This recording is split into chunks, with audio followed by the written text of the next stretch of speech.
આપણે અગાઉ દાખલા જોયા તો તેમાં આપણે 4 દાખલા નંબર જોયું. હવે જોઈએ આપણે દાખલા નંબર 5. તો તેમાં શું કીધું છે કે 10 પ્રાપ્તાંકોની સરેરાશરી 16.4 છે. તો બધા પ્રાપ્તાંકોનો સરવાળો શોધો. આપણને શું કીધું છે 10 પ્રાપ્તાંકોનો સરવાળો. આપણે સરાસરીનું સૂત્ર શું હતું? તો કે સરાસરી બરાબર સંખ્યાઓનો સરવાળો. સંખ્યાનો સરવાળો અને છેદમાં તો કે કુલ સંખ્યા.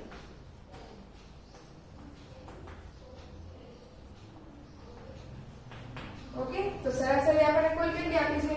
તો કે 16.4 અને સંખ્યાઓનો સરવાળો તો કે સંખ્યાઓનો સરવાળો આપણે શું થશે? તો તે આપણે શોધવાનો છે. અને છેદમાં આપણે કેટલા આવશે? તો કે સરવાળો એમના એમ જ તે સરવાળો અને છેદમાં શું આવશે? તો કે 10. આપણે કુલ પ્રાપ્ત કેટલા લીધા છે? 10. તો હવે શું કરીશું? તો સરવાળો આપણે શોધવાનો છે. તો સરવાળો બરાબર શું થશે? 16.4 ગુણ્યા 10 એટલે 10 આવ્યા. હવે એટલે 1 પોઈન્ટ શું થઈ જશે? ખસી જશે એટલે કે 164. આ આવી ગયો આપણો સરવાળો. તો શું મળ્યો બધા પ્રાપ્તાંકોનો સરવાળો? તો કે 164. હવે જોઈએ આપણે છઠ્ઠું કે સમીકરણ ઉકેલો. તો શું આપણને કીધું છે? 2x - 1 બરાબર 13. હવે આપણને કીધું છે કે 2x - 1 બરાબર કેટલા થાય છે? 13. તો ચાલો જોઈએ. હવે 2x એમના એમનો જ રાખીએ અને 13 + 1 એટલે કે 2x બરાબર 13 ને 1 14 એટલે x બરાબર શું થશે? 14 ના છેદમાં 2 એટલે કે x બરાબર 7 દુ 14 એટલે કે 7. x ની કિંમત શું મળી આપણને? 7. તો હવે આપણે આગળ જોઈશું. હવે શું કરશું? તો કે 65 ના માપના ખૂણાના પૂરક કોણનું માપ શોધી બતાવો. શું કીધું છે કે 65 માપનો ખૂણો છે તો તેના પૂરક કોણનું માપ શોધીને બતાવવાનું છે. તો આપણે કુલ ખૂણાનું પૂરક કોણનું માપ કેટલું હોય? તો કે 180. એમાંથી આપણને એક ખૂણાનું માપ આપ્યું છે. કેટલું છે? તો કે 65 અંશ. તો હવે 180 માંથી આપણે 65 બાદ કરીએ તો કેટલા બચે? તો કે 115. આ શું મળ્યું આપણને? 115 અંશ. એ શું મળ્યું? 65 અંશના માપના ખૂણાના પૂરક કોણનું માપ મળ્યું. ઓકે, હવે જોઈએ આપણે આઠમું. તો તેમાં શું કીધું છે? એક ત્રિકોણના બે ખૂણાના માપ 60 અંશ અને બીજાનું 40 અંશ. તો ત્રીજા ખૂણાનું માપ શોધો. તો શું કીધું છે કે બે ખૂણાનું માપ આપણને આપ્યું છે. કેટલું? 60 અંશ વત્તા 40 અંશ. તો ત્રીજા ખૂણાનું માપ શોધવાનું છે. તો બે ખૂણાનું માપનો સરવાળો આપણે શું થાય છે? 100. આપણે કુલ માપનો સરવાળો શું થાય? 180. હવે ત્રીજા ખૂણાનું માપ બરાબર આપણે વત્તા ત્રીજા ખૂણાનું માપ.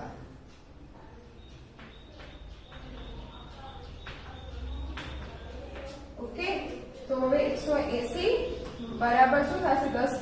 60 વત્તા 40 તો કે 100 વત્તા ત્રીજો ખૂણો. હવે શું કરીશું? તો કે ત્રીજો ખૂણો બરાબર તો કે 180 માંથી 100 બાદ એટલે કે 80. તો ત્રીજા ખૂણાનું માપ આપણને શું મળ્યું? તો કે 80 અંશ. ઓકે, તો ફ્રેન્ડ્સ થઈ ગયું બધાને? દાખલા સમજાઈ ગયા ને? તો હવે જોઈએ આપણે આગળ. તો શું કીધું છે? જોડો. જોડકા બનાવો. આપણને વિભાગ A આપ્યો છે, વિભાગ B આપ્યો છે. આપણે જે ગુણધર્મો શીખ્યા હતા એના પરથી આપણે કરવાનું છે. તો જુઓ પહેલું. તો શું કીધું છે? -7 + -2 બરાબર -2 + -7. તો આમાં શું છે? તો કે આમાં શું બદલાય છે? તો કે આમાં સરવાળાનો ગુણધર્મ છે. આમાં ક્રમ કે જૂથ બદલાતું નથી. સરવાળો આપ્યો છે એટલે કે સરવાળાનો ક્રમ ગુણધર્મ. તો આમાં શું હશે? પહેલામાં ઓપ્શન D, સરવાળામાં ક્રમનો ગુણધર્મ. હવે જોઈએ બીજું. તો તેમાં શું કીધું છે? -8 ગુણ્યા -4 બરાબર -4 ગુણ્યા -8. હવે આમાં શું આપ્યો છે? ગુણાકાર. એટલે કે શું દર્શાવે છે? ગુણાકારમાં ક્રમનો ગુણધર્મ. એટલે કે બીજામાં આવશે C, ગુણાકારમાં ક્રમનો ગુણધર્મ. હવે જોઈએ ત્રીજું. તો -5 વત્તા મોટા કૌંસમાં -3 કૌંસ પૂરો વત્તા -2 કૌંસ બરાબર -5 વત્તા -3 વત્તા -2. હવે જુઓ આમાં શું બદલાય છે તો કે આમાં જૂથ બદલાય છે બદલાણો અને સરવાળો આપ્યો છે એટલે શું થશે તો કે સરવાળામાં જૂથનો નિયમ એટલે કે ઓપ્શન બી ત્રીજામાં આવશે ઓપ્શન બી સરવાળામાં જૂથનો ગુણધર્મ હવે જોઈએ ચોથું તો કે -6 ગુણ્યા 7 ગુણ્યા -3 બરાબર -6 ગુણ્યા 7 ગુણ્યા -3 તો જો આમાં જૂથ બદલાઈ ગયું અને ગુણાકાર આપ્યો છે એટલે કે ગુણાકારમાં જૂથનો ગુણધર્મ એટલે કે ચોથામાં શું દર્શાવે છે એ ગુણાકારમાં જૂથનો ગુણધર્મ તો ફ્રેન્ડ્સ બધાને સમજાઈ ગયું ને હવે જોઈએ આપણે ત્રીજું તો તેમાં શું કીધું છે તો કે નીચેના પ્રશ્નોના જવાબ આપો ગમે તે 4 પરંતુ આપણે શું કરવાના છે આપણે બધા સવાલના જવાબ આપવાના છે આપણા ગુણ કેટલા છે 12 તો ચાલો જોઈએ પહેલું કે એક પરીક્ષામાં સાચા જવાબ માટે 5 ગુણ અને ખોટા જવાબ માટે -2 ગુણ આપવામાં આવ્યા હતા નીલાએ કુલ 65 ગુણ મેળવ્યા જો તેના 15 પ્રશ્નો સાચા હોય તો જવાબ આપણે કેટલો આવે તે આપણે કહેવાનો છે તો ફ્રેન્ડ્સ આ દાખલો આપણે અગાઉ શીખી ગયા તો આપણે શું કરવાનું તો કે કુલ ગુણ બરાબર શું કરીશું તો કે સાચા જવાબ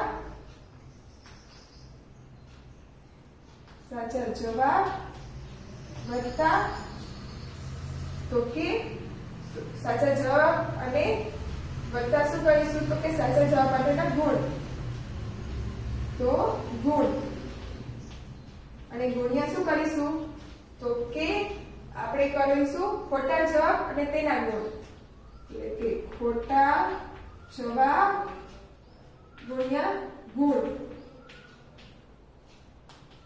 ઓકે આમ કરીશું અને પછી શું કરીશું તો કે કુલ કેટલા પ્રશ્નો હતા સાચા તો કે હવે કરીશું આગળ તો આમાં શું થશે તો આમાં આપણે જવાબ શોધવાનો છે તો છેદમાં આવશે કુલ સાચા પ્રશ્નો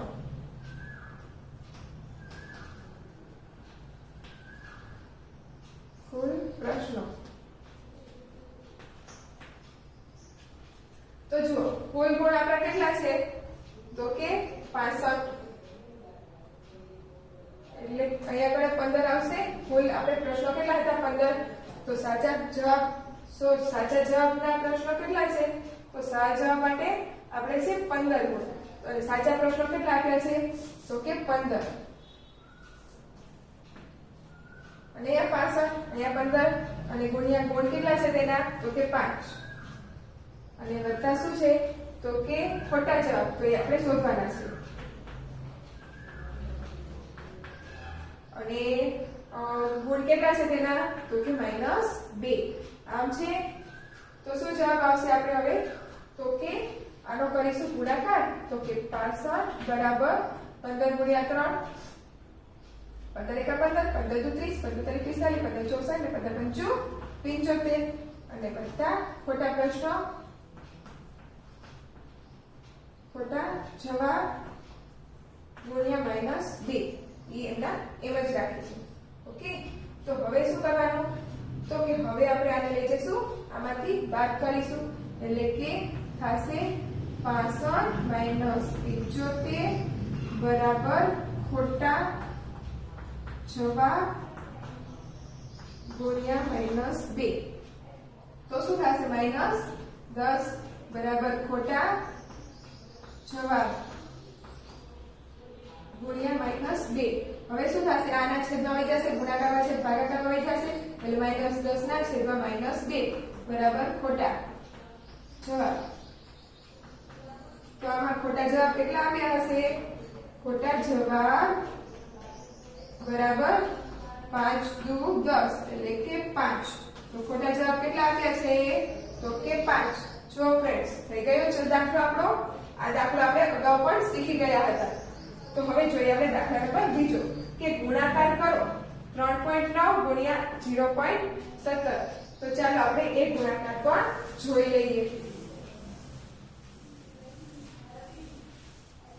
તો ગુણાકાર આપણે શીખી ગયા છે કેમ કરવાનો તો કે 3.9 ગુણ્યા 0.17 આવી આપણી રકમ આપી છે તો સૌથી પહેલા તો આપણે પોઈન્ટ કાઢી લેવાનો પોઈન્ટ કાઢીએ એટલે કે 39 ના છેદમાં 10 કેમ કે એક પોઈન્ટ પછી એક આંકડો છે અને આગળ 17 ના છેદમાં શું થશે 10 કેમ કે આ પોઈન્ટ પછી બે આંકડા છે.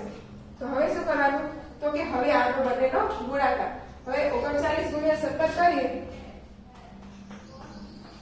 તો શું જવાબ આવશે તો કે બે રકમ લીધો 0 9 એકા 9 3 એકા 3. હવે 9 સત્તા ને 77 નો બને 7 નો 56 7 9 63. હવે 7 તારીખ 21 22 23 24 25 ને 26 થશે એટલે કે 6 અને 2 એટલે કે આપણે આવશે અહીંયા કણે 2. ઓકે તો 3 9 ને 6 તો કે આપણે થશે 6 2 1 એટલે કે 663 એટલે 663 છેદમાં 1000 આવું થશે. તો હવે શું કરવાનું તો આપણે 666 આવ્યા એટલે કે 0.663 આવી ગયો આપણો જવાબ. તો ફ્રેન્ડ્સ શું જવાબ આવ્યો 0.663. હવે જોઈએ આપણે ત્રીજું. તો તેમાં શું થશે તો કે એક તરબૂચનો ભાગ આપ્યો છે 4/15 અને એ ભાગ શિલાએ ખાધો અને 3/5 ભાગ દીપાએ ખાધો. તો બંને તરબૂચનો કેટલો ભાગ ખાધો તો શું કરવાનું છે આ બંનેનો સરવાળો એટલે કે 4/15 વત્તા 3/5 બંનેનો સરવાળો કરવાનો. તો બંનેના છેદ સરખા નથી તો શું કરવાનો તો કે લસા લેવાનો 15 અને 5 નો.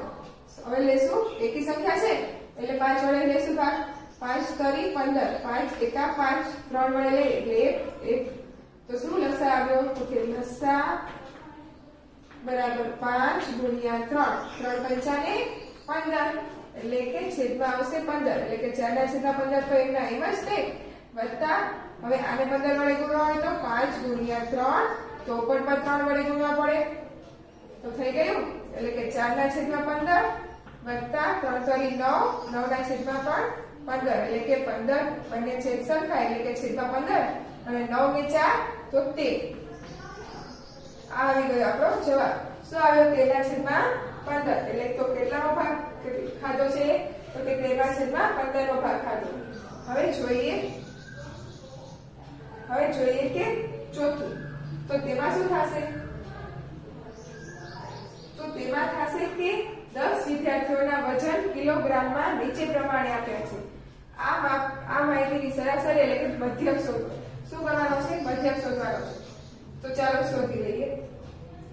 આપણને શું રકમ આપી છે તો કે 30 39 35 ચાલો લખીએ 30 વત્તા 39 વત્તા 35 વત્તા 35 વત્તા 39 વત્તા 40 વત્તા 31 વત્તા 36 વત્તા 35 વત્તા 40.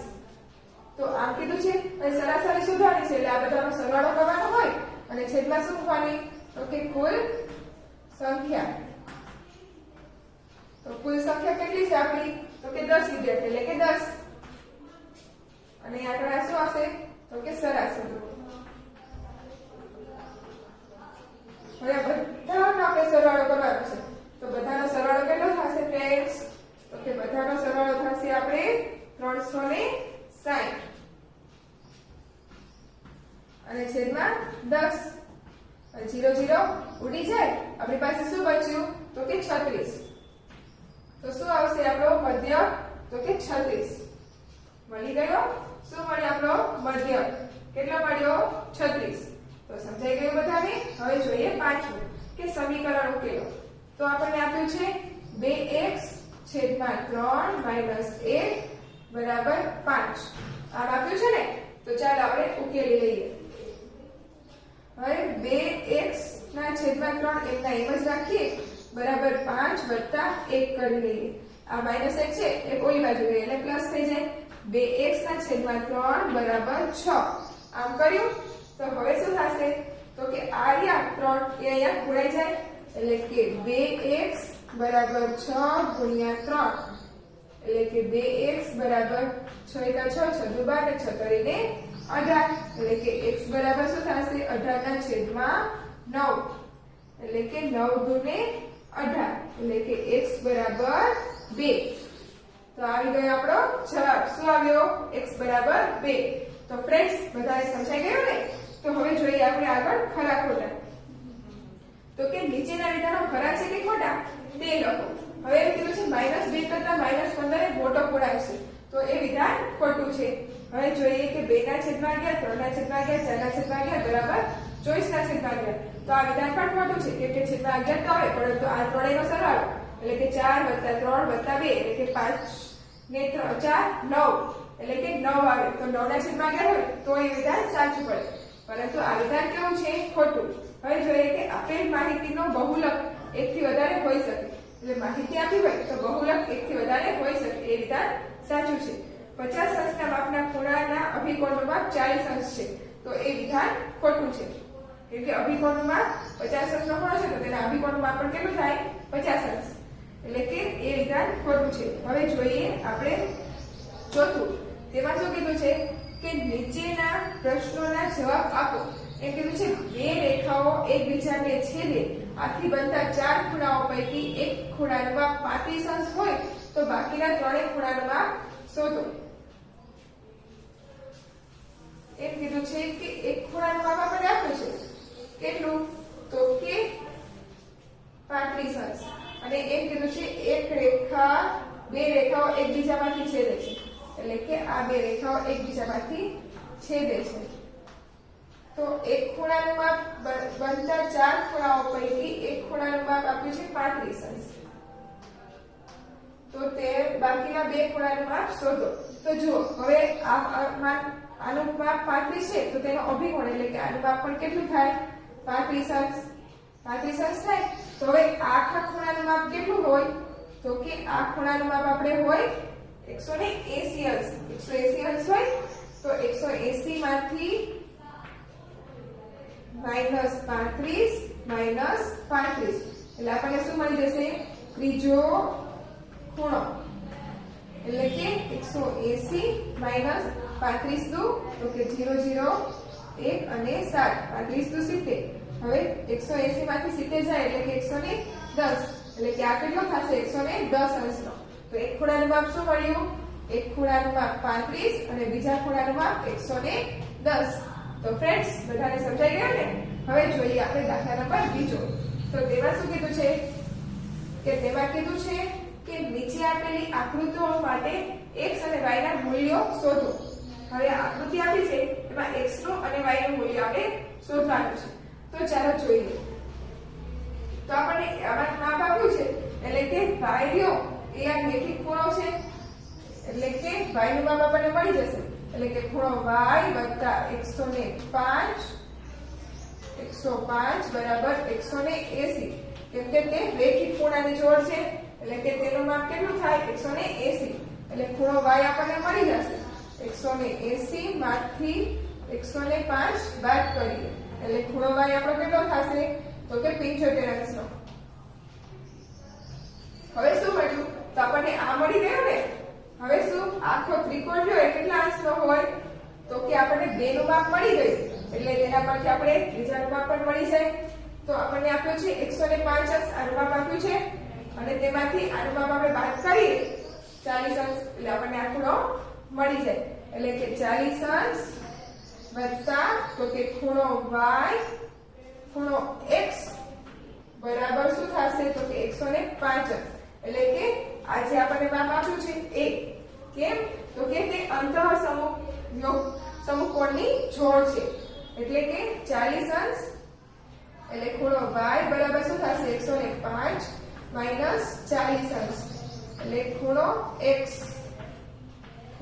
x બરાબર કેટલા થશે તો કે 105 માંથી 40 બાદ કરવાના તો કેટલા આવશે 65 અંશ આ મળી ગયો આપણો ખૂણો x કયો મળ્યો ખૂણો x કેટલો મળ્યો 65 અંશ તો ફ્રેન્ડ્સ બધાને સમજાઈ ગયું ને હવે જોઈશું આપણે ત્રીજું તો ત્રીજામાં શું કીધું છે કે ત્રિકોણ ABC માં ખૂણો B 5 સેમી ખૂણો C 50 અને AB 6 તો આને આધારે y x 5 સેમી અને 50 અંશ 6 સેમી. તો આને કઈ શરત લાગુ પડે છે અને સંગતતા આકૃતિ દોરી જવાબ આપો.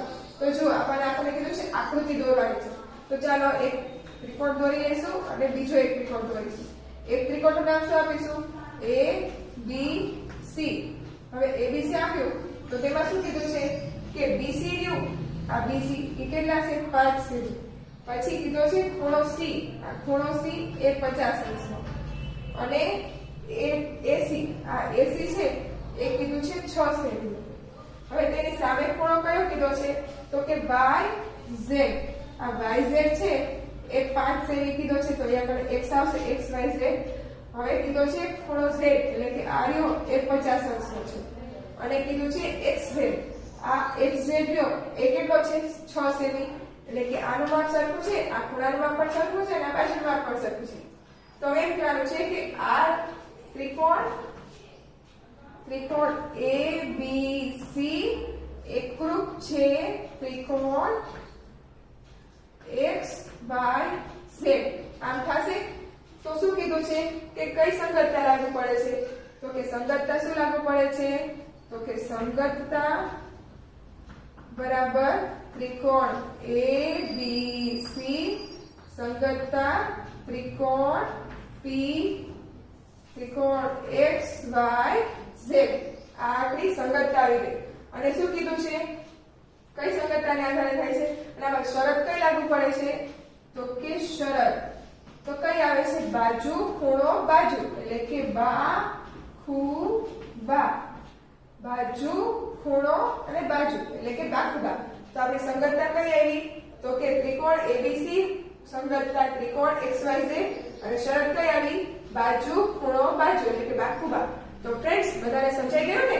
તો ચાલો હવે આપણે આમાં